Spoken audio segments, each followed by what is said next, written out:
Cientistas estão prontos para ressuscitar 10 animais extintos. Existem dois processos opostos acontecendo no mundo hoje. Alguns animais estão a um passo da extinção por causa das mudanças climáticas ou devido à atividade dos caçadores. E ao mesmo tempo, cientistas estão quase prontos para trazer de volta algumas espécies que já foram extintas há muito tempo. Olha que legal! Será que em um futuro não tão distante a gente vai ter a chance de ver um Tiranossauro Rex vivo? Eu acho difícil. Essas criaturas perigosas não estão na lista VIP. Mas alguns dos nossos amados personagens do filme Era do Gelo estão.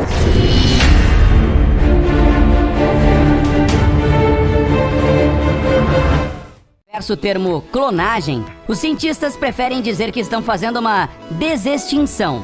Mas não importa, a ideia é a mesma. Um animal que morreu milhares de anos atrás não pode ser trazido de volta à vida, a menos que ele seja clonado. E é aí que está o problema. Para fazer uma clonagem bem sucedida, os cientistas precisam ter um DNA animal praticamente intacto. É por isso que algumas espécies são mais prováveis de ser ressuscitadas do que outras. Os animais que morreram há pouco tempo são os melhores candidatos para a desextinção. Eles ainda podem estar sendo preservados em museus ou no pergelissolo, que se formou durante a era glacial mais recente. Por isso, os dinossauros não vão reaparecer tão cedo. Muita coisa aconteceu depois da morte deles. Mas os animais que a gente vai mostrar aqui têm grandes chances de habitar este planeta de novo. 10. Mamute lanoso. A maioria dos mamutes lanosos morreu há cerca de 10 mil anos. Mas havia uma população de 500 a 1000 animais desta espécie vivendo na ilha Wrangel, no Oceano Ártico em 1650 a.C. O mamute lanoso era mais ou menos do tamanho de um elefante africano. Ele tinha uma altura, até os ombros, de 3,3 metros e pesava não menos que 6 toneladas. A grossa camada dupla de pelos, bem como as orelhas pequenas, ajudavam estes elefantes felpudos a sobreviver em condições extremas e os protegia de perda de calor e das queimaduras de frio. Muitos espécimes foram descobertos congelados na tundra ártica, então é bem possível usar o DNA deles para criar novos mamutes. Pesquisadores da Harvard estão planejando criar um embrião que será um híbrido de elefante asiático e mamute llanoso. Este animal já tem até apelido, mamofante. Ele vai parecer com um elefante, porém com orelhas pequenas, pelo desgrenhado e sangue adaptado a baixas temperaturas. 9. Tigre dentes de sabre. Este felino bonito era do tamanho dos tigres que a gente tem hoje. O tigre dentes de sabre pesava de 90 a 285 quilos e poderia ter até 4 metros de comprimento. Essa espécie geralmente tinha um pescoço musculoso, rabo curto, patas dianteiras poderosas e dentes afiados que nasciam na mandíbula superior e poderiam crescer até 30 centímetros. Olha só esses dentes! Agora eu tô aqui pensando, vocês têm 100% de certeza de que precisamos mesmo ressuscitar esta criatura? De qualquer forma, estes felinos são bons candidatos a voltar à vida. Eles desapareceram há apenas 11 mil anos. Além disso, seu habitat original era muito frio, então, assim como os mamutes, seus fósseis permaneceram intactos. 8. Moa. A moa era uma ave corredora gigante que se parecia com um avestruz, porém sem asas.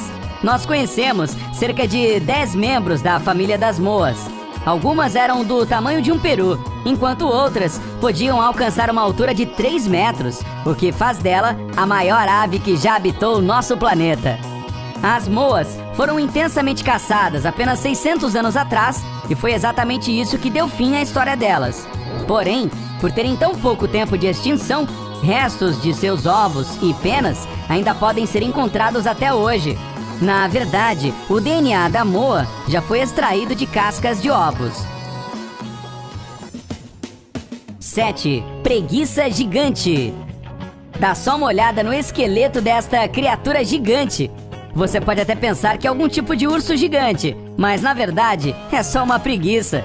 Bem, uma preguiça gigante, para ser mais preciso. E os parentes mais próximos dela são mesmo os lentos e quase sempre dorminhocos, abraçadores de árvores que a gente conhece hoje. As preguiças gigantes têm boas chances de serem ressuscitadas com sucesso, já que ainda vagavam pela Terra há cerca de 8.000 anos. E o melhor, algumas amostras do DNA delas já foram obtidas a partir de pelos intactos deste animal.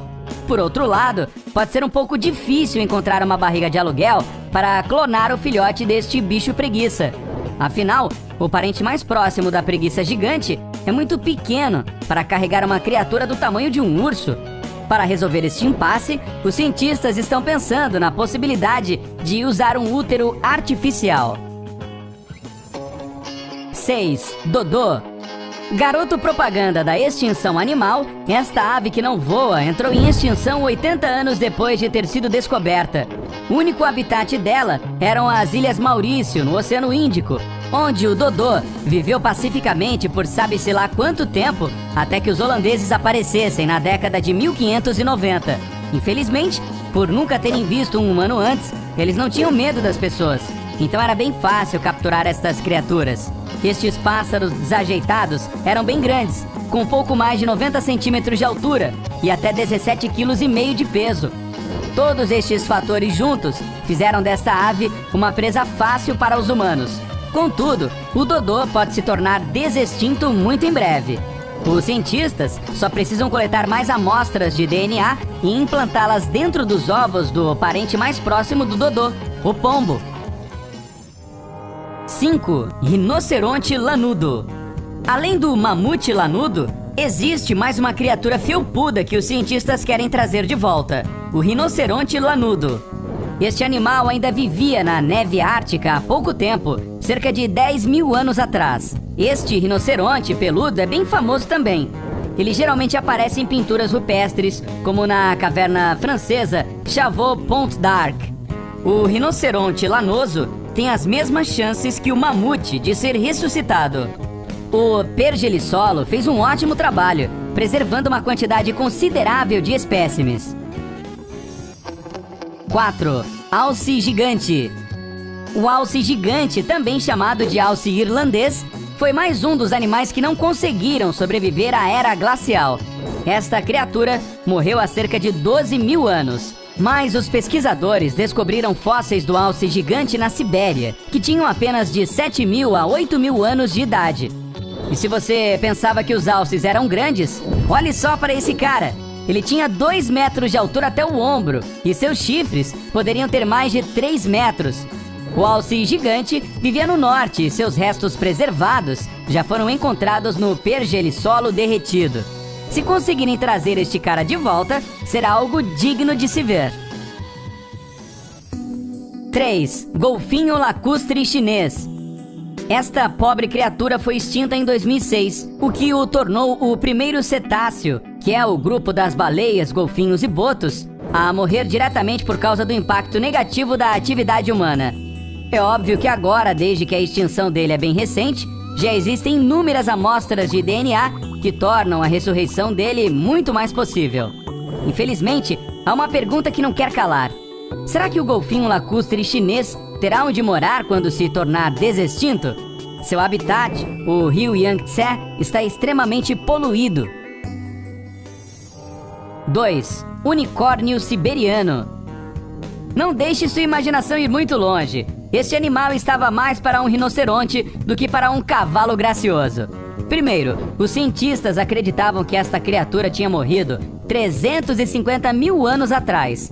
Mas uma caveira de unicórnio siberiano, descoberta no Cazaquistão, provou que o animal, na verdade, tinha desaparecido há apenas 29.000 anos.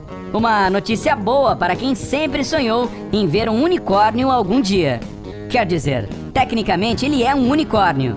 Claro, ele está bem longe do tipo que aparece nos contos de fadas, mas tinha um grande chifre saindo do crânio. O unicórnio siberiano tinha 4,5 metros de comprimento, quase 2 metros de altura, e seu peso chegava a incríveis 4.080 quilos. É isso aí, pessoal. É assim que é um unicórnio de verdade. Sinto muito por ter estragado as suas fantasias. 1. O homem de Neandertal. E por último, mas não menos importante, e sem dúvida o mais controverso de todos, temos o homem de Neandertal. A ideia de ressuscitar esta espécie provoca os mais calorosos debates. O principal motivo é a logística, já que a barriga de aluguel teria que ser do parente mais próximo dele, um humano. Além disso, os homens de Neandertal são tidos como subespécies das pessoas modernas, então cloná-lo seria bem esclarecedor, mas poderia também ser antiético. De qualquer forma, trazer o homem de Neandertal de volta seria a tarefa mais fácil de todas. Os cientistas já têm um mapa do genoma dele. Então, a pergunta já não é se podemos, e sim se devemos fazer isso.